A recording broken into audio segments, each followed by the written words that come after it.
90 के दशक की सबसे फेमस बॉलीवुड एक्ट्रेस ममता कुलकर्णी ने लिया संन्यास और बन गई किन्नर अखाड़े की महामंडलेश्वर। जी हाँ, आखिर ऐसी क्या वजह थी कि बॉलीवुड एक्ट्रेस ने अचानक अध्यात्म का रास्ता चुन लिया। आज की वीडियो में आपको बताएंगे ममता कुलकर्णी ने कैसे लिया इतना बड़ा फैसला। प्रयागराज महाकुंभ में चारों तरफ श्रद्धा का माहौल है। इस अवसर पर सभी 14 अखाड़ों के साधु संत प्रयागराज महाकुंभ में पहुंचकर मेले की शोभा बढ़ा रहे हैं। इन्हीं अखाड़ों में से एक अखाड़ा होता है किन्नर अखाड़ा और इस वक्त किन्नर अखाड़ा काफी सुर्खियों में है। वजह है बॉलीवुड एक्ट्रेस ममता कुलकर्णी, जिन्होंने बॉलीवुड को छोड़कर संन्यास ले लिया है। अगर इनको देखकर आपके दिल में मुझको राणा जी माफ करना गाने की हीरोइन याद आ रही है तो आप बिल्कुल सही हैं कि वही एक्ट्रेस है। हालांकि 90 के दशक की सबसे फेमस एक्ट्रेस ममता कुलकर्णी अब यमई ममता नंदगिरी बन गई है। फिल्मों में अपनी बेहतरीन एक्टिंग और अपनी फैंटास्टिक लुक से फैंस का दिल जीतने वाली मशहूर एक्ट्रेस ममता कुलकर्णी ने 2025 के महाकुंभ में दुनिया की मोहमाया को छोड़कर संत धर्म के रास्ते पर चलने का फैसला कर लिया है। ममता ने किन्नर अखाड़े से दीक्षा ली है और महामल्लेश्वर बन गई हैं। अब उन्हें दुनिया उनके नए नाम से जानेगी। उन्होंने पट्टाभिषेक भी किया और उससे पहले अपना और अपने परिवार का पिंडदान भी कर दिया। आपको बता दें, कई चर्चित और हिट फिल्मों में काम कर चुकी ममता कुलकर्णी लंबे वक्त से ग्लैमर शब्द से दूर है और ये बात उनके फैंस को भी पता है। अब बॉलीवुड से बाहर आने के बाद उनका मन अध्यात्म की ओर चल चुका है और इस महाकुंभ में ममता कुलकर्णी किन्नर अखाड़े के साथ हैं। 90 के दशक की फेमस एक्ट्रेस ममता ने अपनी खूबसूरती और अदाकारी से दर्शकों के दिलों पर खूब राज किया है और उनकी फिल्म करण अर्जुन में चुलबुली बिंदिया का किरदार ने लोगों के दिलों में खूब लोकप्रियता बटोरी है और इसके बाद भी उन्होंने कई फिल्मों में काम किया है। लेकिन फिर अचानक ममता इंडस्ट्री से गायब हो गई। लेकिन अब उन्होंने एक बार फिर यू टर्न मारा है और अब वो भक्ति की तरफ आ चुकी हैं और अब वो साध्वी के रूप में दुनिया के सामने है। खूबसूरत और बोल्ड एक्ट्रेस रही ममता ने आशिक गवारा, करण अर्जुन, नसीब, सबसे बड़ा खिलाड़ी, क्रांतिवीर आंदोलन, छुपा रुस्तम, वक्त हमारा जैसी फिल्मों में काम किया है। यही नहीं, ममता ने हिंदी सिनेमा के अलावा तमिल, बंगाली और मराठी फिल्म इंडस्ट्री में भी अपनी एक्टिंग का जलवा बखेरा है। हालांकि उन्होंने बॉलीवुड में अपनी आखिरी सक्सेसफुल फिल्म छुपा रुस्तम की थी, जो साल 2001 में आई थी। इसके साथ ही उन्होंने अपनी फिल्म कभी तुम कभी हम में भी काम किया था। हालांकि इंडस्ट्री को छोड़ने के बाद भी ममता को लोग भूल नहीं पाए। यही वजह है कि इंटरनेट पर लोग उनके बारे में जानना चाहते थे, क्या उन्होंने शादी की है या नहीं की है, अगर की है तो उनके परिवार में कौन कौन है। चलिए अब ये भी जान लेते हैं। महाकुंभ में आने से पहले ममता दुबई में रह रही थी। इंडस्ट्री से दूर होने के बाद उनकी पर्सनल लाइफ को लेकर खूब चर्चा दावे किए गए कि उन्होंने विकी गोस्वामी से शादी कर ली है। इंटरनेट पर ममता कुलकर्णी के हस्बैंड के बारे में सर्च किया गया और विकी गोस्वामी का नाम सामने आया। लेकिन ममता कुलकर्णी ने ड्रग माफिया विकी गोस्वामी से शादी की खबरों को लेकर सिरे से खारिज कर दिया। हालांकि उन्होंने ये जरूर कबूल किया कि वो विकी के साथ रिलेशनशिप में थी। उन्होंने विकी से प्यार किया था। लेकिन दिसंबर 2024 में अपनी भारत यात्रा के दौरान ममता कुलकर्णी ने कहा था कि उन्होंने किसी से भी शादी नहीं की है। आपको बता दें, ममता का असली नाम ममता मुकुंद कुलकर्णी बताया जाता है। हालांकि कुछ खबरों के मुताबिक बॉलीवुड में आने से पहले ममता का नाम पद्मवती हुआ करता था। 20 अप्रैल 1972 को मुंबई में एक मिडिल क्लास मराठी ब्राह्मण परिवार में उनका जन्म हुआ था। ममता की 2 बहनें हैं, मिथिला और मोली।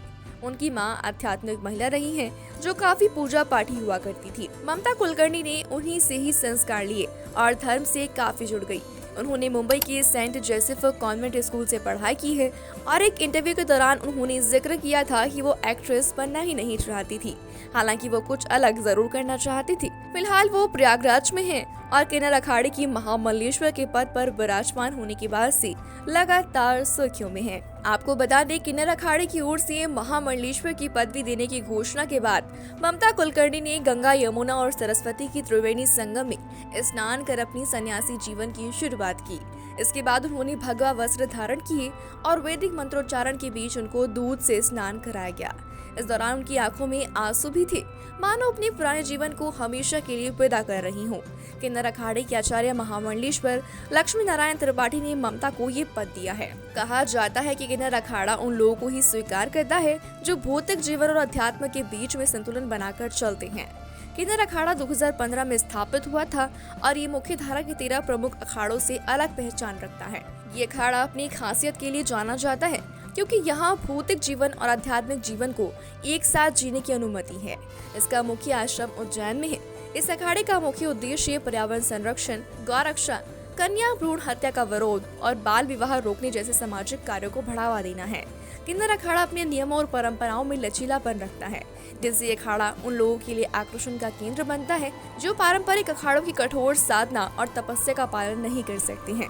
किन्नर अखाड़े के पहले महामंडलेश्वर लक्ष्मी नारायण त्रिपाठी को बनाया गया था। लक्ष्मी नारायण त्रिपाठी ने बिग बॉस और सच का सामना जैसे लोकप्रिय टीवी रियलिटी शोज में भी भाग लिया था और अपनी पहचान को और मजबूत किया था।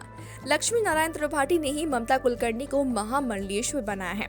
हालांकि ममता कुलकर्णी को महामंडलेश्वर बनाए जाने का जमकर विरोध भी हो रहा है और किन्नर अखाड़े में ही विवाद शुरू हो गया है। ये विवाद इतना बढ़ गया कि ममता कुलकर्णी को 7 दिन के अंदर ही महामंडलेश्वर पद से हटा दिया गया। किन्नर अखाड़े के संस्थापक ऋषि अजय दास ने कहा कि अब नए सिरे से अखाड़े का पुनर्गठन किया जाएगा और जल्द ही नए आचार्य महामंडलेश्वर के नाम का ऐलान किया जाएगा। अजय दास ने कहा कि लक्ष्मी नारायण ने पहले भी मेरी बिना परमिशन के जूना अखाड़े के साथ एक लिखित अनुबंध 2019 में प्रयागराज कुंभ में किया, जो कि अनैतिक ही नहीं एक प्रकार की 420 है।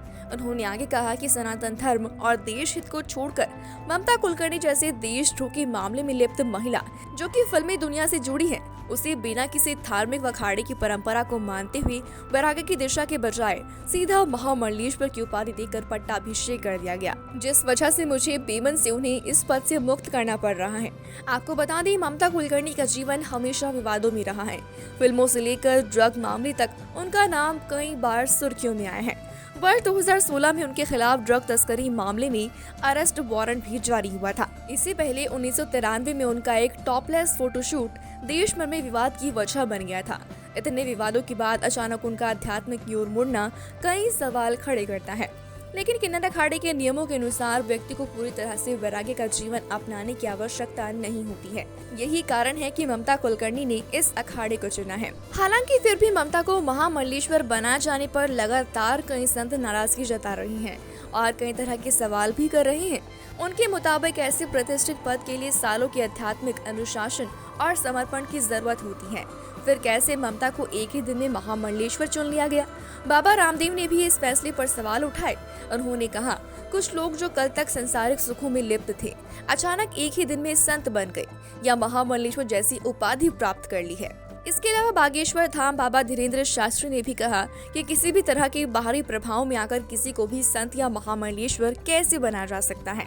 हम खुद अभी तक महामंडलेश्वर नहीं बन पाए हैं। साथ ही ट्रांसजेंडर कथावाचक जगत गुरु हिमांगी सखी ने भी ममता कुलकर्णी के महामंडलेश्वर बनाए जाने पर कड़ी आपत्ति जताई थी। ENI को दिए एक स्टेटमेंट में उन्होंने कहा कि किन्नर अखाड़े ने ऐसा सिर्फ पब्लिसिटी के लिए किया है। समाज को उनका पास्ट अच्छे से पता है। अचानक से वो भारत में आती हैं और महाकुंभ में चली आती हैं और उनको महामंडलेश्वर का पद दे दिया जाता है। इसकी जांच होनी चाहिए। हालांकि ममता कुलकर्णी का किन्नर अखाड़े में महामंडलेश्वर बनना महाकुंभ मेले के इतिहास में एक नई मिसाल मानी जा रही है। ये घटना ये संदेश देती है कि अध्यात्म की ओर लौटने का रास्ता हमेशा खुला रहता है, चाहे जीवन में कितनी भी मुश्किलें क्यों ना हो। आज की वीडियो में इतना ही। इस वीडियो पर आपकी क्या राय है कमेंट बॉक्स में बताएं। हम फिर मिलेंगे आपसे एक ऐसी ही नई इंटरेस्टिंग इन्फॉर्मेशन के साथ। शुक्रिया।